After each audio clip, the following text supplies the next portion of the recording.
The first Reddit account we'll be looking at is called Killer Kun. At least that's how I'm assuming it's pronounced. We're not going to be going through all of his comments because there's a lot of them, but I can safely say that there's nothing in them that suggests there's even anything remotely disturbing related to this account. And for some reason, the last comment ever made on this account was on a post titled Little Ginger Twat, and he said, "It looks like she doesn't even have an ass crack, LMAO."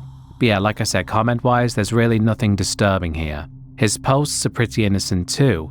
The last one he ever made was about a comedian called Patrice O'Neill, a couple of music posts, a few removed posts, but there is this one that he posted in r/pics titled, "My son thinks everything is a phone," and it shows a toddler sitting at a desk holding what looks like a computer mouse to his ear. Someone replied saying, "Genuinely curious, when was this taken? The computer looks like it's running Windows 3.1, but there's a smartphone on the desk. Is this from an alternate universe?" And he replied with, "It was taken about 3 days ago, haha. It's at my mom's job. She works for the state of New Jersey. She is a case manager for the appellate courts. Our governor is Chris Christie, so it's no surprise they are not running on the latest OS." This post was 9 years ago, and unfortunately, the boy in this photograph would have something truly terrible happen to him due to the man behind this account. The man behind the username Killer Kun was Christopher Kun, a 27-year-old father from New Jersey. In October 2017, Kun took his 2-year-old son, the same boy from that photo, to a Walmart in Pennsylvania. He wasn't there for groceries.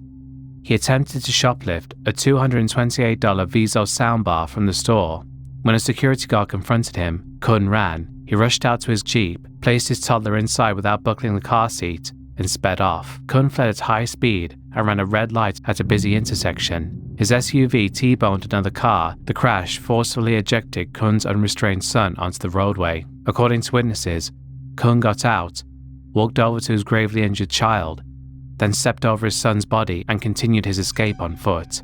He did not attempt to help his son at all. Police chased Kun down and arrested him moments later, while others frantically attended to the boy. His son was rushed to a nearby hospital, but he was pronounced dead from his injuries shortly after. In the investigation that followed, officials found that Kun had opioids and marijuana in his system at the time. He was also driving with a suspended license. The authorities charged Kun with a long list of offences, including third-degree murder for the death of his son. In March 2018, a jury found him guilty of killing his 2-year-old child. He was also convicted on related charges, ranging from homicide by vehicle to child endangerment. That summer, a judge sentenced Christopher Kun to serve between 8.5 to 30 years in state prison for his crimes. I know I said none of his comments seemed to suggest anything was wrong with him, but there was one comment by him that aged very poorly considering what happened. He replied to a now deleted post saying, "But I always keep my gun and a pound of weed in the passenger seat. At least he might appreciate they have on their seatbelt." Christopher obviously said that as a joke, but considering that not long after, his son would die in a car crash because his father got high and decided to steal a soundbar from Walmart, and then carelessly got into a high-speed chase without even buckling his son's seatbelt, before crashing, then running away like a coward and leaving him to die, this comment really is just pretty hard to read. I haven't been able to find any concrete evidence of him being released, so here's hoping he's still rotting in a prison cell where he belongs for what he did.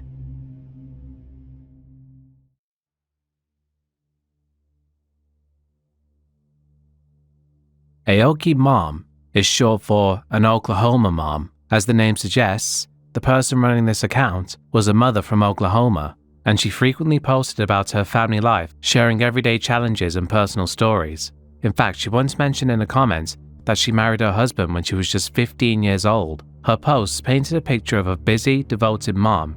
Everything she wrote came across as ordinary and upbeat. She didn't make many posts and seemed to focus mostly on commenting, but one post she made in Random Acts of Polish showed her revealing quite a bit about herself and her family. In the post titled, "Intro, First Time Here," she said, "Hi, I was thrilled when I came across this Reddit. I am a stay-at-home mom of 7 with 4 boys and 3 girls who love doing their nails. I prefer to go have my nails done, but usually do not have the time to actually get them done. So I'm wanting to find ways to make them look just as good at home." Someone replied with, "Hi and welcome. Sounds like you have quite the household. How old are your kids?" Aoki Mom replied with, "Hi, thanks. I have an 18-year-old boy, a 16-year-old boy, a 12-year-old girl, 11-year-old boy, 9-year-old boy, 4-year-old girl, and my last little one was born at 23 weeks at 1 pound 8 ounces, July 2013. She is a true miracle, and now over a year old, so she only gets the pretend polish for now, lol. Another comment said, "Hi, welcome to our little family. I'm a stay-at-home mom too, but my son's only 3, although he does love to have his nails painted too, lol." AOK Mom replied with, "My 18-year-old son hates when I tell him that he used to want his nails polished at that age. I really like dark colors and traditional reds. My girls are all about the sparkles." As you just heard, that post revealed quite a bit about her family, namely how many children she has, how old they are, and of course the difficult birth of her youngest daughter, who was born several months prematurely. It's very clear that she dearly loved her family, but unfortunately, something terrible would happen to that family due to the actions committed by people very close to her. Aoki Mom's real name was April Laverne Beaver, a 44-year-old wife and mother from Broken Arrow, Oklahoma. Her Reddit activity abruptly stopped in late June 2015. A few weeks later, in July 2015, her account would become permanently silent for a horrifying reason. April was dead. On the night of July 22, 2015, the Beaver family's home became the scene of a gruesome familicide. April, her husband David, and 3 of their children were brutally killed inside the house. As I said, the perpetrators weren't strangers, but people close to them. In fact, they were April's own 2 oldest sons, 18-year-old Robert, the same 18-year-old she'd mentioned before, and 16-year-old Michael. The 2 teenage boys had armed themselves with knives and carried out a premeditated attack on their family. In the end, 5 members of the Beaver family lost their lives in the massacre. The details of the crime shocked everyone. April's 12-year-old son, 7-year-old son, and 5-year-old daughter were among the victims that night. Another daughter, who was 13, survived despite severe stab wounds and managed to identify her brothers as the attackers. The youngest daughter, who as mentioned earlier had been born prematurely and was 2 years old by this time, was found unharmed in the house. Police arrived after a 911 call and quickly apprehended Robert and Michael as they tried to flee the scene. The Beaver brothers were arrested, and the extent of their deadly plan began to emerge during the investigation. It turned out they had fantasized about killing dozens of people, starting with their family. One of the brothers said the plans for the killings had been stored on a flash drive inside the house. The police found the drive when they searched the home for a second time. They also found computer equipment and video cameras, which they believed the boys used to film the murders due to them being located near where 3 of the bodies were found. The police determined that Robert and Michael were planning on making 2 videos, one that would show the bodies of their family to be shown to investigators and prosecutors, and another without the bodies that they would post online. They were charged with 5 counts of first-degree murder and 1 count of assault and battery with intent to kill. It was also decided that 16-year-old Michael would be charged as an adult. While their crimes could have possibly carried the death sentence, Michael was exempt due to being under the age of 18 at the time. Robert Beaver pleaded guilty and was given 5 life sentences without the possibility of parole. Michael was given 5 life sentences with the possibility of parole after 225 years. It really is crazy to think that those 2 boys would want to murder April, considering how much she loved her family. In one of her last posts, she even talked about how Robert had been working and how Michael had just graduated early from an online high school. She expressed joy at being able to spend every day with her children as they grew up. Reading those words now is heartbreaking, knowing that the 2 boys she was so proud of were secretly planning to turn on their family. There were no warnings in her posts, just normal motherly pride and everyday concerns. Also, it's worth noting that Robert actually had a YouTube channel called Cult Empire Official. I wish I'd known this when I made my last worst YouTubers video, because he would 100% have been on that list. Alright, the new vlog. I got my video uploading for my first Happy Wheels playthrough. Sadly, something happened, and at the last the game crashed, and so it might have got a little slow. I'll have to cut out certain parts of it. There was just silence, hoping it would come back. It didn't though. So I'm going to upload a part 2 sometime soon, hopefully with better video quality. Second of all, new hairstyle, check it. It's called a faux hawk, where I don't have to shave the rest of my head, but I still get mohawk. I hope that it still looks like a faux hawk. I did it before. I still have my long hair. I just shaped it to look like a faux hawk. In the next couple days, I'm going to try to get an actual faux hawk. I did this before I started filming my playthrough of Happy Wheels. Thirdly, YouTube, can you not? I uploaded my first video of the Dark Forces playthrough for Cult Empire Classic, and there was like no audio, which completely ruined it. I had commentary, it was hilarious. It was 20 minutes of my life. So then I made another playthrough with no audio, just because, you know, I had heard a couple of other people had experienced the same thing. So then I uploaded it, and there is no option to remove audio anyway. For some reason, I thought the last time that I looked, there was an option to completely remove audio from a video. And guess what? Yeah, it actually had audio this time when I uploaded my second Let's Play. And so all you heard was my breathing. It was just this...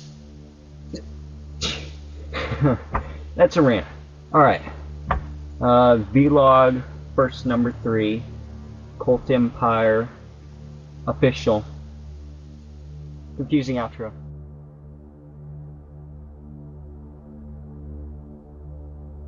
Nelazar seems to be an account entirely devoted to posting about video games. It was particularly active in the Sea of Thieves, Overwatch, and Warframe subreddits, and it really didn't reveal anything about the user behind it. Neither did the Steam account of the same name. Indeed, nothing about the Reddit account or the Steam account even remotely hint that the person behind it is an actual monster. That man's name is Levi Dane Simmons, who led a double life that went far beyond the innocent hobbies he shared on Reddit. On the surface, Simmons was a young man who, aside from being an avid gamer, was also very active in the furry community. He was introduced to the furry fandom by one of his Steam friends in 2010. The person who introduced it to him was apparently a scaly, whose persona was a dragon. Considering Levi only had 6 Steam friends, and one of them happened to be called the Naked Dragon, it's most likely that this is the person who introduced him to the furry fandom. The persona he made for himself was a weird dog-cobra hybrid thing. It just looks dumb if I'm honest. After spending a while in the furry community, Levi would then start introducing other people to it. One of the people he gets into the furry fandom was his friend Joshua Hoffman, also known as Kiro the Wolf. But Levi had a much darker side, where he would go by a different name, Snake Thing, and he was one of the key figures in one of the most disturbing crimes in recent internet history. In 2018, a leak of chat logs from a private Telegram group unearthed a horrifying secret. Those leaked logs revealed that Levi Dane Simmons was a key organizer in an underground network of zoo sadists, people who derive pleasure from the sexual torture of animals. In these chats, he actively cheered on acts of cruelty and even bragged about committing them himself. He spoke of abusing animals and minors, including his own young relatives. In one instance, he claimed to have raped a puppy, a detail that shocked and sickened anyone who read the transcripts. This disturbing online trail turned Simmons from an obscure figure in the furry community into the central figure of a criminal investigation. The 2018 leak, sometimes called the pseudonym leaks, exposed years' worth of Simmons' private messages, complete with videos and photos documenting unimaginable abuse. Investigators learned that Simmons and a few accomplices had been producing and trading videos of animal cruelty on the dark web, treating it like some twisted game of one-upmanship. He had even partnered with an overseas offender known as Woof to exchange increasingly extreme content. Some of the material was so extreme that even hardened officers were sickened.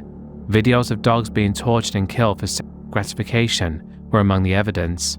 It was now painfully clear that behind the username Snake Thing was someone responsible for some of the worst crimes imaginable against animals and children.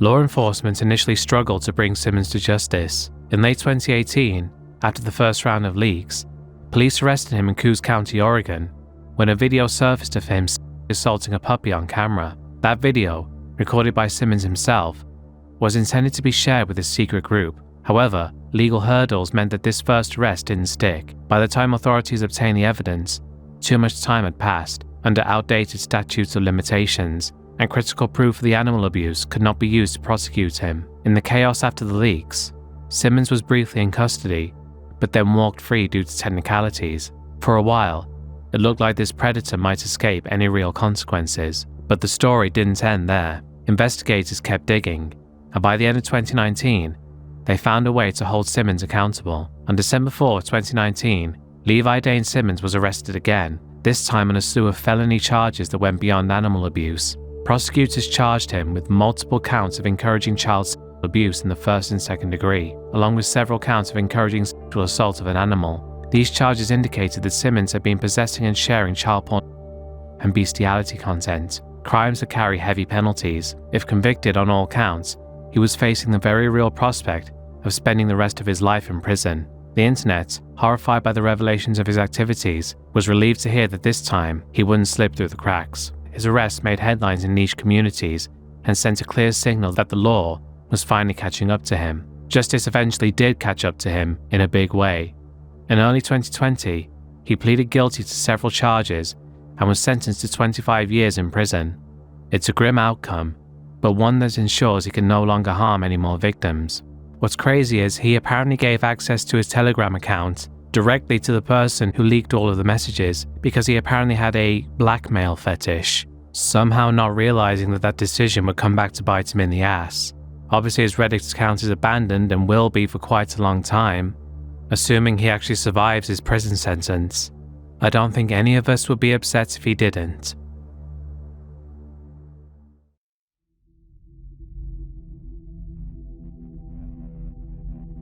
I suppose if I was going to make a video like this, I had to end it with quite possibly the most infamous Reddit account of all. Back in 2009, a Reddit user named Carl H. started something that would change hundreds of lives. He was a programmer who believed everyone should have access to computer science education, and left this post in r/programming, titled, "Anyone here not a programmer, but you want to learn?" And he says, "I have been programming for over 15 years. I have a great deal of free time. I enjoy teaching beginners, and I am willing to teach anyone who wants to learn. This is especially intended for those who want to learn but cannot afford a university course, or who have tried to teach themselves unsuccessfully. No charge, just me being nice and hopefully helping someone out. I can only take on so many students, so I apologize that I cannot personally reply to everyone. There are still slots available, and I will edit this when that changes. It's cool to see others have offered to do this also. Anyone else willing to similarly contribute, please feel free to do so." Because he received so many requests, he decided to start his own subreddit, Carl H. Programming, where, like he said, he offered completely free programming lessons, starting from the absolute basics and working up to advanced concepts. And these weren't just some generic tutorials that people could just find online. When someone got stuck, he'd personally walk them through the problem. He'd spend hours in one-on-one Skype sessions with struggling students, never charging a dime. He would also post some of these lessons to his YouTube channel, which would eventually grow to over 30,000 subscribers. Even today, if you go back and watch them, you may actually be able to find some solid teaching material. Users on Reddit loved him. In July 2012, Carl H. was named Redditor of the Day. People would post about how he changed their careers, how they finally understand programming concepts that confused them for years. One user wrote that Carl was the first person who made coding actually click for them. Another said they got their first programming job thanks to his lessons. He would respond to nearly every question in his subreddit. When someone felt discouraged after a bad job interview, Carl wrote back saying he never insults an applicant that way, that he'd encourage them to keep learning and try again later. He came across as thoughtful, supportive, and endlessly patient, the kind of teacher everyone wishes they had. By late 2013, Carl H. had been running his programming community for 4 years. But then in November, out of nowhere, everything just stopped. No more videos were posted to the YouTube channel, and he was no longer responding on Reddit. Carl H. disappeared. Users started asking where he'd gone, if he was okay, and some were worried he might be sick or dealing with personal issues. It turns out he was dealing with some issues, but not the type that anyone could have possibly predicted. The Carl H. Programming subreddit would come to learn that their teacher, Carl Herold, had been arrested in Huntsville, Alabama, along with his domestic partner Charles Donovan. Carl was facing 18 counts, including aggravated child abuse. The victim was his own 9-year-old son. The case expanded into a federal investigation, with authorities looking into connections to a large child ring. The Carl H. Programming subreddit was devastated. Users couldn't believe the Carl they knew was the same monster described in news reports. Carl's attorney met with him in late October 2014. He said Carl seemed upbeat, still maintaining his innocence and eager to go to trial. Carl was scheduled to appear in federal court in Syracuse, New York, on November 21st to face charges. On November 3rd, jail staff found Carl Herold hanged in his cell. Charles Donovan pled guilty in federal court to crossing state lines with intent to engage in a sexual act with a minor. In November 2015, he was sentenced to 36 years in prison.